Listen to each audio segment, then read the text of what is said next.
పురచరణ చేసేటప్పుడు నియమాలు నిష్టలు పాటించాలా? ఇది మళ్ళీ చాలా పెద్ద అనుమానం. గతంలో మనం అనేకసార్లు చెప్పుకున్నాం.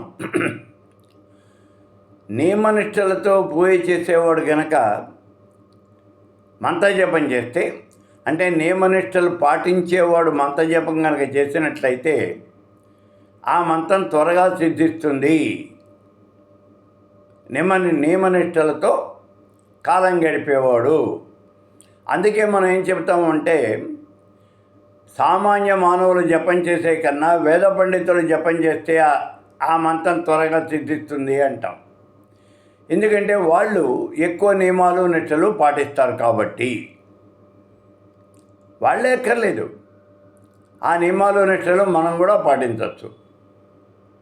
అయితే ఆ నియమాలు నిష్టలు ఏమిటండి? అవి ఏం పాటించాలి? మనం ఏం చేయాలి?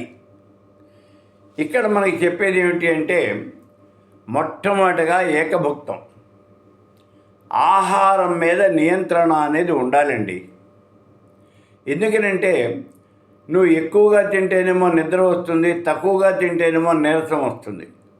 చాలా జాగ్రత్తగా చూసుకోవాలి. నువ్వు కూర్చుని జపం చేయడానికి సరిపోయే ఆహారాన్ని మాత్రమే నువ్వు తీసుకోవాలి. అది ఎంత తీసుకోవాలి అనేది ఎవరికి వాళ్ళే నిర్ణయించుకోవాలి. ఈ విషయంలో చాలా జాగ్రత్తగా ఉండాలి. ఏకభుక్తము, ప్రతిరోజు ఒక పూటే భోజనం చేయాలి. అంటే మధ్యాహ్నం చేసి నేను మధ్యాహ్నం భోజనం చేస్తానంటే రాత్రి మానేస్తాను, ఇలాంటి వితండవాదాలు కుతర్కాలు ఇవన్నీ వద్దు. చెప్పినటువంటి పని చేయగలిగితేనే మంత్రశాస్త్రంలో కాలు పెట్టండి. ఇక రెండోది, నేల మీదనే పడుకోవాలి. భూశయనము అనేది చాలా ముఖ్యమైనటువంటిది. బ్రహ్మచర్యము, మనస వాచ కర్మణను బ్రహ్మచర్యాన్ని అవలంబించాలి. జపం చేసే సమయంలో నువ్వు స్త్రీని గురించి ఏ మాత్రము కూడా ఆలోచించకూడదు. ఇది ప్రత్యేకమైనటువంటి విషయం. బ్రహ్మచర్యం అనేది చాలా ముఖ్యమైనటువంటి విషయం.